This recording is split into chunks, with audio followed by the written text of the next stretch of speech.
Welcome to the front door of Enchantvale. I'm Dr. Craig Chalquist.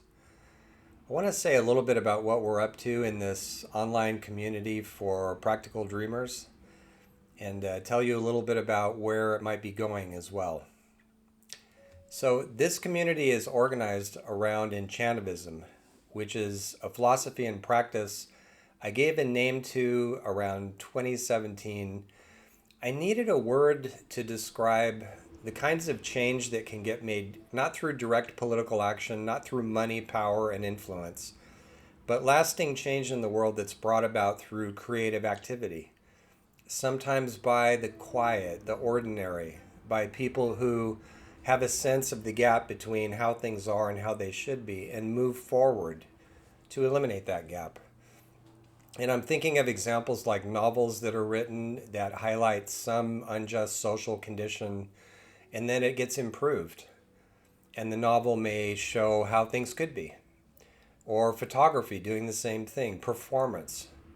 All of that showing us in glimpses the kinds of community, the kinds of neighborhoods that we most desire to live in.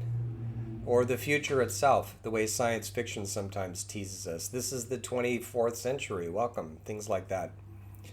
A poem that saves a grove of trees.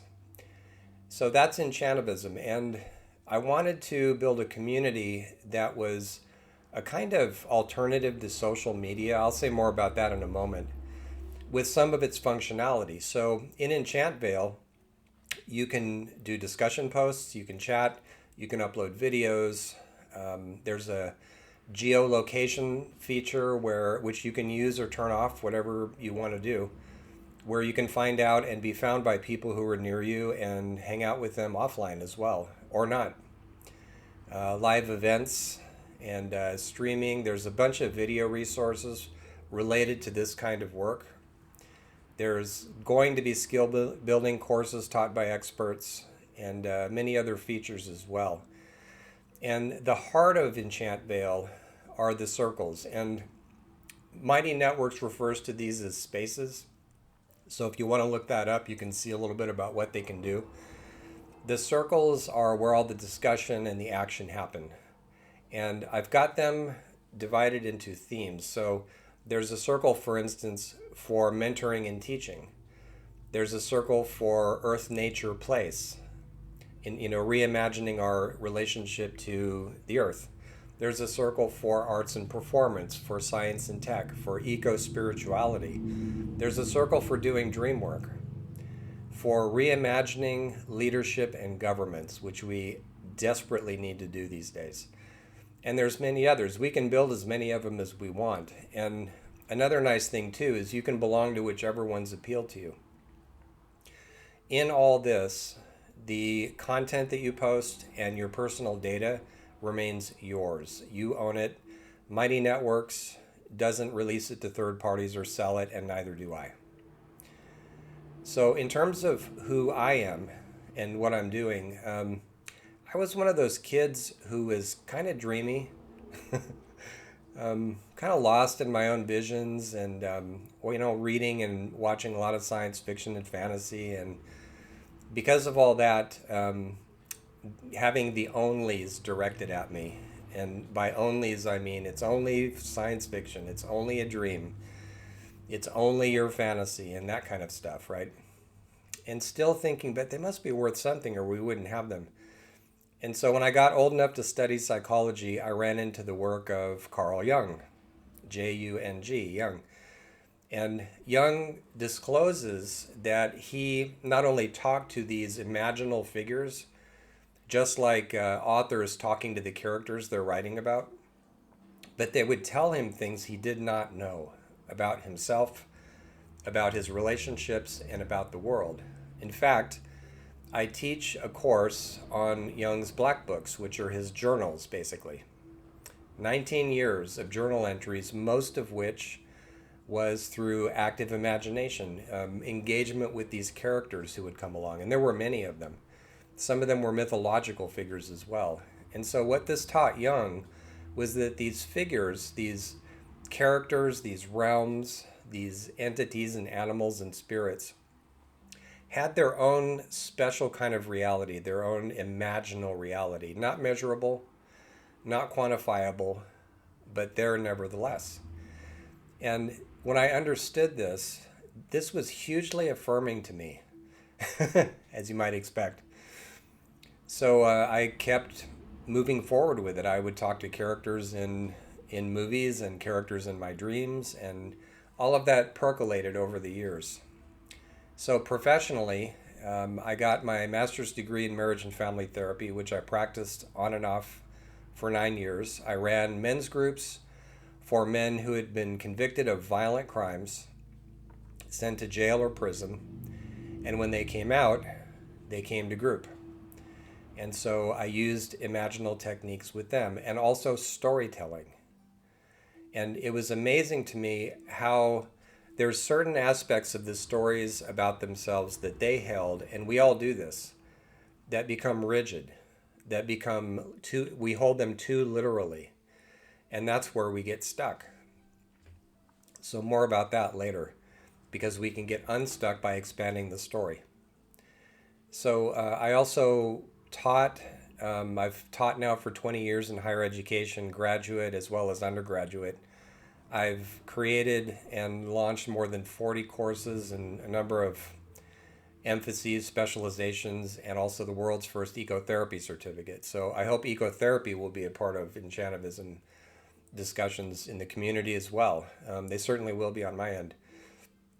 And so in all this, I earned 2 PhDs. The first one was in depth psychology. So work with how the unconscious talks to us through symbols, through symptoms, through dreams, images, and all that. And then the second PhD is philosophy, cosmology, and consciousness concentration within philosophy and religion. So also business consulting, corporate consulting, and one thing I love to do professionally is bring the right people together to solve a certain problem. And I hope that that's going to be another big piece of what we do in Enchantvale, because I have a lot of faith in people's ability to do that. When you bring the right people together, they'll solve anything. So there's a kind of, I don't know if slogan is the right word, but there's a kind of saying that has built itself up in me out of all these professional experiences. And the saying is, it doesn't have to be this way. Things don't have to be the way they are. We can imagine them differently, and that's the first step to making them different. So, why I'm doing this, I think you're already starting to see it. I've got 7 reasons laid out here, but I could mention many more. But let's hear the big 7. So, first of all, in higher ed, in general, there's not much friendliness toward consciousness studies, applied mythology, holistic psychology of different kinds, dream studies, anything to do with spirituality, anything to do with our relationship with the world, eco-psychology. It's hard to make that work in higher ed. I've done it for a number of years, usually in small schools, although I've taught at some large ones as well. And at the age I've now reached, I'm tired of making the case for it. I'm tired of meeting with reductive and cynical and materialist committees to convince them that these things matter, when it should be perfectly obvious that all of this is at the very heart of human experience. So I want to meet with a community of people who already get it and who also need some support. Because all of us, I think, feel diminished when we run into too many of those voices that tell us this is all nonsense. So that's one reason I'm doing this. Second reason, I want this to be a haven for other teachers, like I have been, teachers of the deep stuff, psychology and story and eco and all that, spirituality, and also for students who have either gone through programs or people who aren't students and can't afford the tuition or just never chose to go down that path. So most of what's in here is non-academic, and I want it to be a haven for seekers.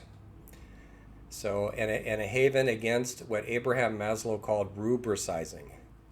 That's one of the most frustrating things about higher ed, and it's getting worse, even in the kinds of programs I've taught in. Learning outcomes and proceduralism, and can you chop it up into small bits? And can you pick a word from Bloom's taxonomy to put at the beginning of an assignment and grades and all that stuff, right? Let's just not do that anymore.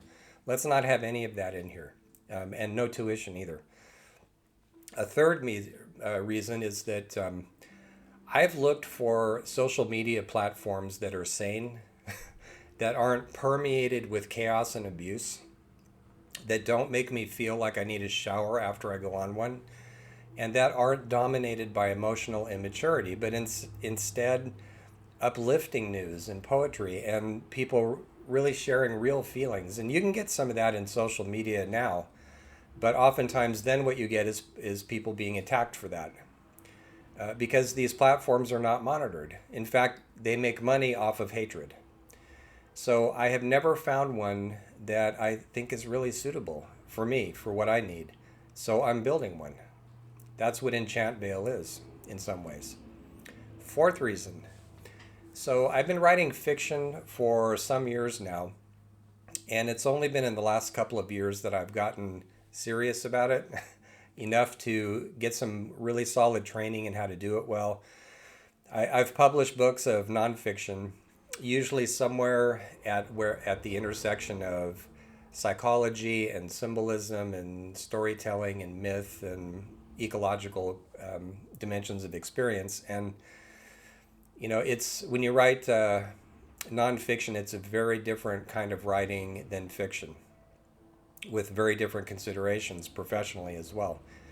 So after getting some training, I started pulling all my stories together into a free online collection called Tales of Terrania Rising. And Terrania is my science fiction-y word for the world I believe we can build together. A world of justice, a world of belonging and an inclusivity and equity, and a world that it would just be delightful to live in.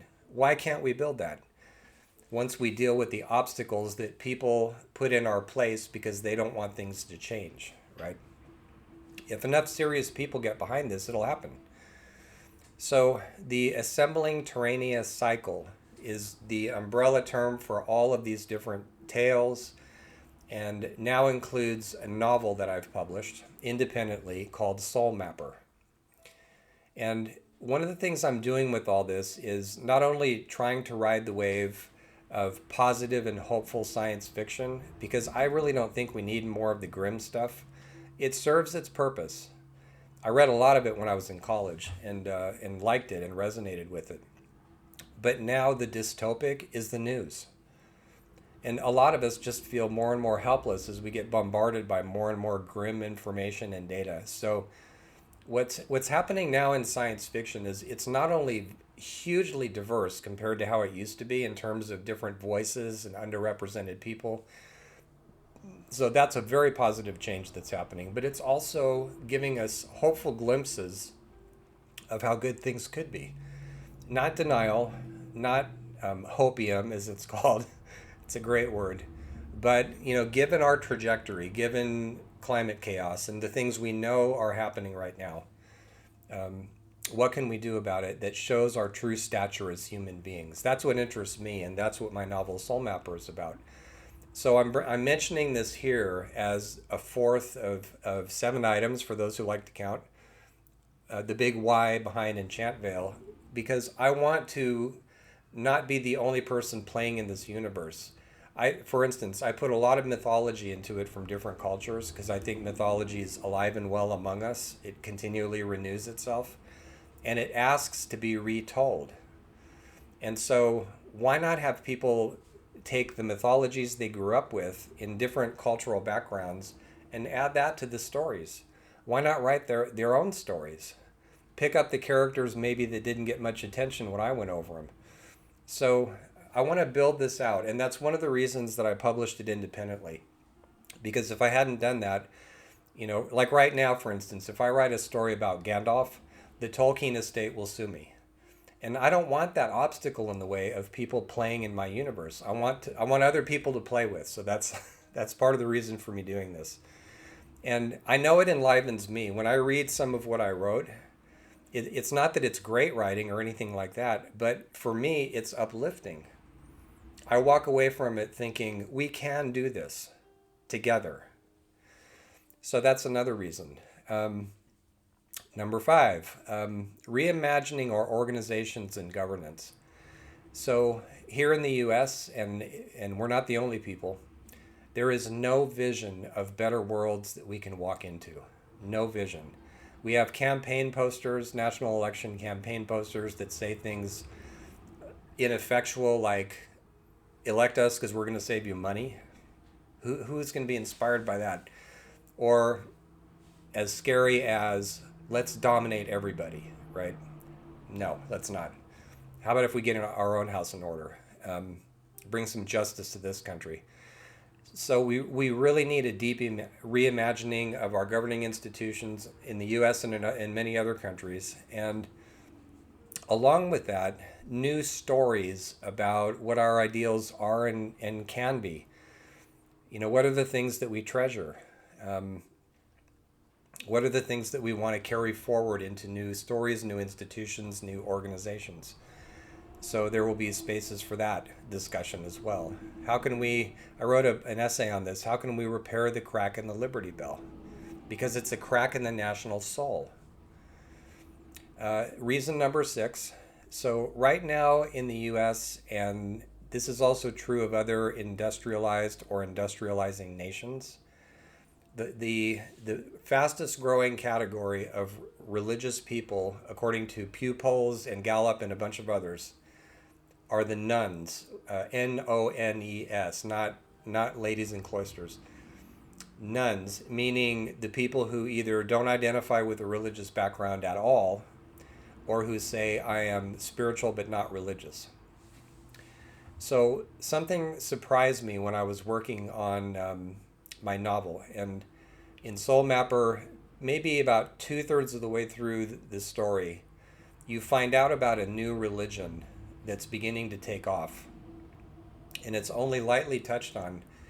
And it's referred to in the novel as lamplight for various reasons I won't go into right now. It's partially based on a philosophy called 10 lamps. And I like this idea so much that I set up some candles on a rug and I took a photograph of it. And sorry, wrong way. It's right there. So I want to take my fiction not seriously, but, sort of. So it made me wonder about, and of course, getting a PhD in philosophy religion has encouraged this wondering.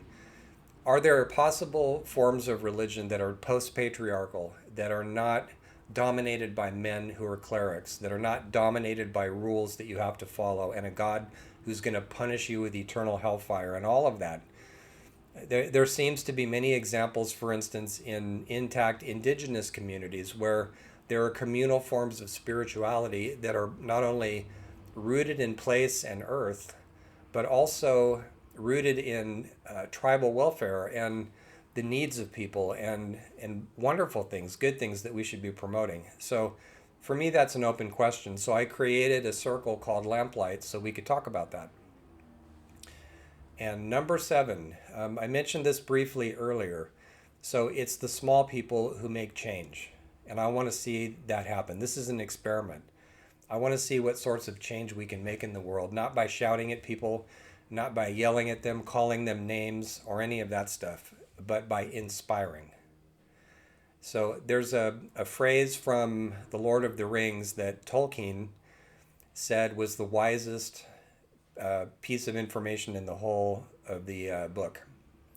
And it was spoken by Elrond, the character Elrond. Such is the course of deeds that move the wheels of the world.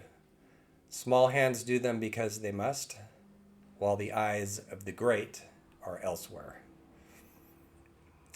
So, let's talk a little bit about the kinds of people who might like it here.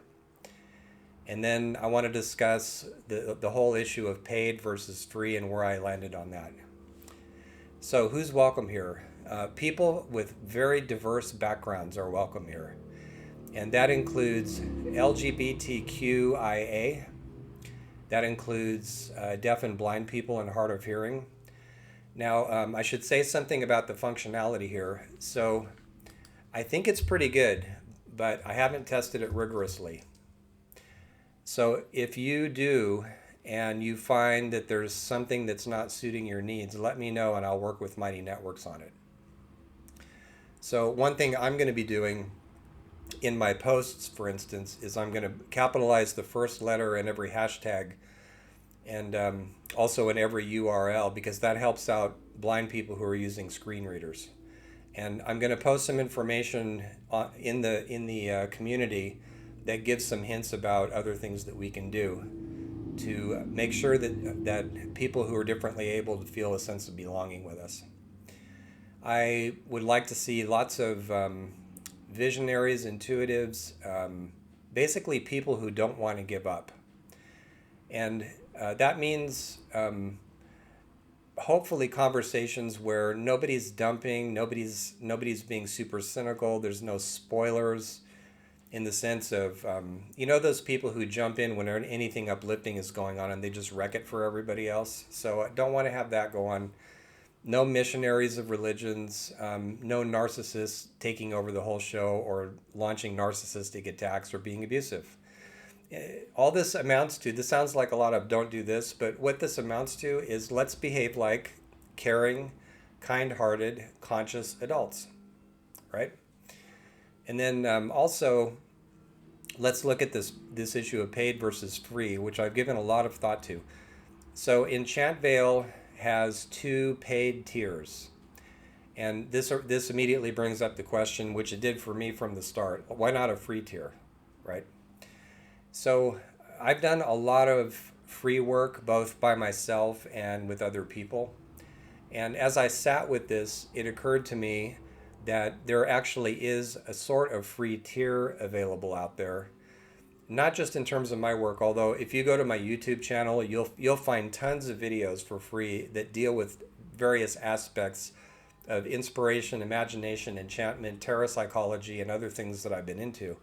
So they're there. I'm in social media, as I mentioned before. I put stuff up. I have articles, free articles in LinkedIn. If you're a member of medium.com, I have articles in there. I have a blog. So it's called The Lorecast, Lore cast, C-A-S-T. So you can look it up in Apple Music, Spotify, or you can just go to my website, my professional website, chalquist.com/podcast. There's 50 episodes at least. So that's all work that I've done over the years that I've been happy to share with everybody. But in addition to all that, there's also a community component. So in Facebook, there's a group called Enchantivism. So go on over there if you want to be part of that group and just knock on the door over there. And I need to be able to see your profile just to get a sense of who you are. And most people come in and like it there and post things. But because it's Facebook, the posts tend to be kind of linear. So, 5 posts down, somebody gets lost, right?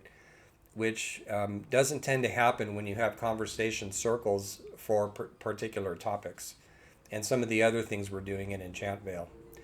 But that community, the last time I looked, that was about 800 people.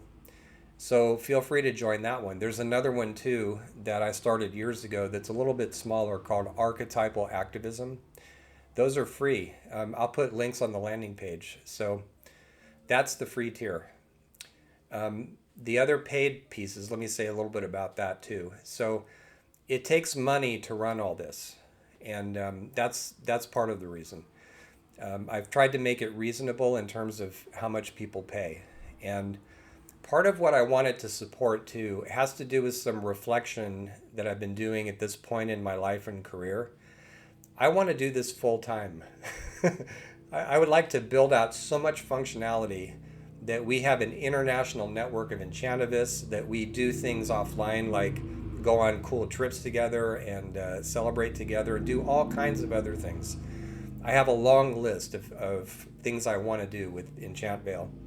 So obviously, in order to do that, it takes time and money. So I figure the sooner I can transition from being a full-time academic to doing this full-time, the more that can happen. I want to hire instructors who I've worked with over the years who are experts in the really deep kinds of psychology and dream work and working with story and myth and other inspiring people. So freemium just doesn't work for things like that. It won't support me. I've tried it. So that's another reason for doing it this way. So the lower tier is for everything I've mentioned up until now. It's all included, right? So the higher tier is for developing lorology, which is my name for what I do in the world.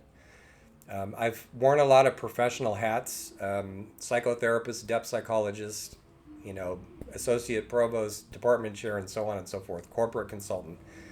But what I really do professionally in any venue is I focus on what I was talking about earlier with people getting stuck in their stories. Individuals do this, groups do this. And if we can understand the fictions, the guiding fictions that we use for our lore, for our fund of knowledge and practice, and if we can understand some of the mythic nature of that, then we can make it more spacious and move beyond our stuck places. So I would like to be encouraging of other people to do this as well. I've trained some people to do it, but I would like it to be an actual vocation. So the higher tier does a couple of things. It's working with me on developing lorology as a vocation. It has to do with consulting, using it to consult in different venues.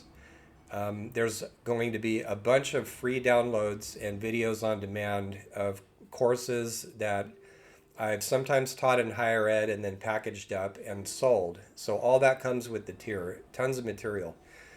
And personal Zooms so that we can talk about where you are with all this. Also, there's a project that's captured my heart and imagination over the past couple of years, and it's one of those things that I've always been kind of working on in the background. I call it the way of the sage, and it has to do with the path of practical wisdom based in imagination. And so working on that as well, getting some wisdom into our leadership, into our mentoring, how to become a mentor in the world without necessarily taking that on as an official role somewhere, or you can if it allows that. So also one last thing about paid tiers. So sometimes when people discuss this, you hear the reasoning as follows. So for the cost of a smoothie a week, right? We've all heard this. In San Francisco, that would be if the cost of a smoothie a month, right? So, there's some truth in that, right? Especially if those of us who aren't that good at math actually sit down and crunch the numbers. So let's see, 4 smoothies a month times 12, and then you start to see how much it adds up. But I'm mentioning it more because I want to think about it in terms of priorities.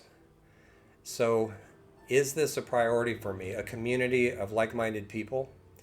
A community where I can do dream work, where I can dream in the daytime sense, aspiration, where I can learn how to be an enchantivist if I want to be, where I can learn what I bring to this particular time. What does the world call forth from me right now? So if that's worth it to you, then I don't think the lower tier is too much to pay for, depending on what your budget is, and everybody's is different. So for me, if I wasn't putting this together, I would subscribe. And I know we're subscription to death at this point, but this would be one that I would take on. So, all right. Last thing I'll say, if you're on the fence about this, you're not really ready to enter the community, and you have more questions, please reach out to me. I would be happy to talk to you about it and fill you in and answer whatever questions you have. I hope you can hear the energy I have for this and how excited and enthusiastic I am about this.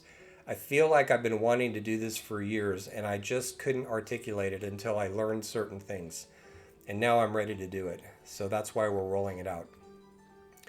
A last thought, assembling a world of our delight begins with relearning how to dream together. So let's try it. Thanks so much.